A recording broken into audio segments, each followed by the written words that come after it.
Yes, Coco, congratulations on the win today. Got a little dicey there in the second set, but you fought your way back, which just continues to be how pretty much all of us define you. Did you feel that way out there today? Did you have to go into extra gear? Yeah, no, I felt pretty good today. And then got a little bit away from me in the second set, but I felt like, I easily could have been up 5-3 at a couple break points that didn't quite convert. So I felt like a lot of the matches on my racket, but yeah. It always feels like when everything's on the line, you're able to go to that next level. In that breaker, I thought you got off to an exceptional start there, created this big lead. What do you tell yourself as you're zeroing in to a big tiebreaker? Is there a certain couple of reminders you give yourself? Yeah. We're right below the weight room. Yeah. I promise it's not going to come through the ceiling. Really loud. It's really loud. But no, I mean, I feel like when you're playing like tiebreaker, like, I don't know, sometimes there could be like pressure and things, a lot of thoughts and things going on in my head, and I have to like tell myself to be quiet on the creek and just be calm and get those thoughts out of my head. And then, I don't know, I feel like I went up to a 6-1 start, so I was really happy to have a little bit of cushion. I played some tiebreakers though in Wimbledon that prepared me for this moment. So quiet on the creek, that's a new like Cocoism. Is that what it is? I'm gonna start using that. I thought that was great. Prakash, you're not falling for this again, are you? What's that? What? That has to be. That has to be the same. So. I think that was okay, just a new Cocoism. You are a Cocoism. No, she was smooth. 6 aces. Yeah, I'm so confused. Six aces, 6 double faults out there. I thought you were going after your serve nicely throughout. Yeah. How were you balancing the pace versus mixing it up as well? I think, today I was going for my serve a lot. I felt like, new balls or faster conditions in the day compared to the night. So I felt like some of the doubles, I think I didn't quite mean to go for as much, and they just kind of flew off my racket. So I was just trying to adjust and, mix it up. I think I could have mixed it up a little bit more today. I could have maybe thrown a little bit more kick serves today, looking back at it. But overall, I mean, I'm still happy. The goal is to keep going for my serve. I feel like it's becoming a real weapon for me. So, yeah. We got to talk to you after your last win as well, but something we didn't mention was that it was on your dad's birthday. Did you do anything to celebrate him after that win? Well, he's in Florida, so he was at the casino watching. So, so he was celebrating himself. Yeah, he was celebrating himself. He sent a video in our team group chat of him like dancing and stuff. So he had his own thing. I mean, I just did treatment and stuff and went to sleep. But I'll see him either in Florida or New York after this, and we'll do something for sure.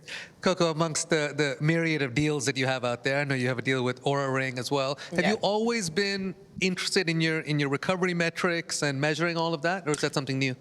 I would say honestly it's something new. I was using the Aura Ring like last year before I was with him, and that is when I kind of got interested into it. But before, I was just young and dumb and just like, whatever, I'm fine, I don't need anything. And then, you start to look at if I want a long career, that these things actually matter. So yeah, but it is cool to see like my readiness score and my sleep and all of that. I really enjoyed doing putting it on and just seeing all the good stuff. And I'm kind of amazed like how it knows like when I wake up in the night, like when I wake up and then I go in next morning and check and it knows. And I don't know how, because I feel like when I'm like doom scrolling on my phone, how does it know the difference between doom scrolling and sleep? I don't know, but it's pretty cool. Do you get addicted to looking at the results of that? Yeah, I mean, I like looking at it, but I'm not one of those people that can get really into it because I don't think that's healthy either. So I do like looking at it, but I don't let it dictate my day. I feel like at the end of the day, it's more about how I feel, but it is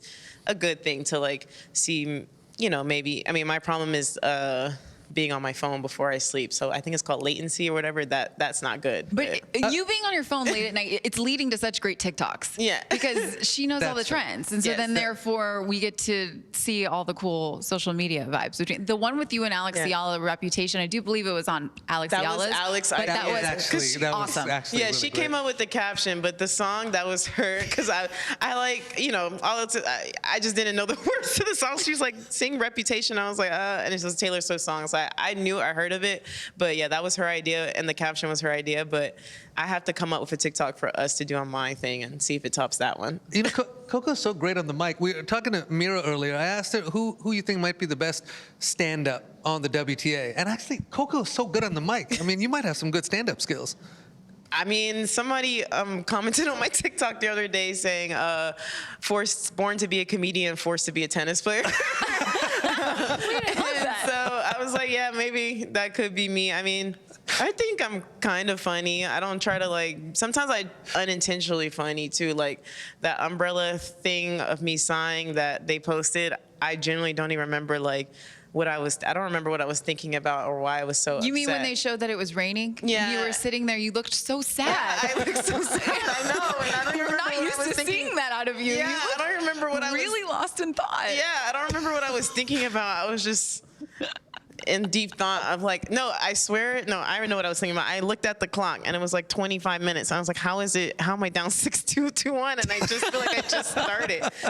So yeah, that's what I think I was thinking about, but I don't know.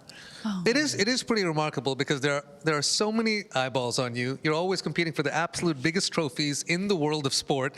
You got so many fans, but you really seem to be just enjoying yourself day in and day out in your whole crazy life. Yeah, I've been enjoying myself, just finding things to do, solo dates and all those fun things. So yeah, I've been enjoying myself. And just solo Coco. Yes. These vlogs, can they continue to come back? Yeah. Are we gonna can you even do a solo Coco vlog in New York, or do you have too many people? No, New York would probably be crazy for you. I mean, Flocking people towards don't you. really expect it sometimes. So yeah, I don't know. New York, I don't know if I'll be able to do one, but Cincinnati, I mean, I didn't vlog one, but I did go to the movies by myself, but I already did that. So I'm trying to find more fun things to do. I wish I vlogged Berlin. I went to the zoo by myself. I do a lot of things by myself. I mean, it's long, these 2-week masters is just a lot of time in between these matches. Certainly are. Certainly are. Well, Coco, congratulations on the win today. We await your next opponent, but in the meantime, get some rest and congratulations. Thanks for joining us. Thank you. Coco Gauff, ladies and gentlemen.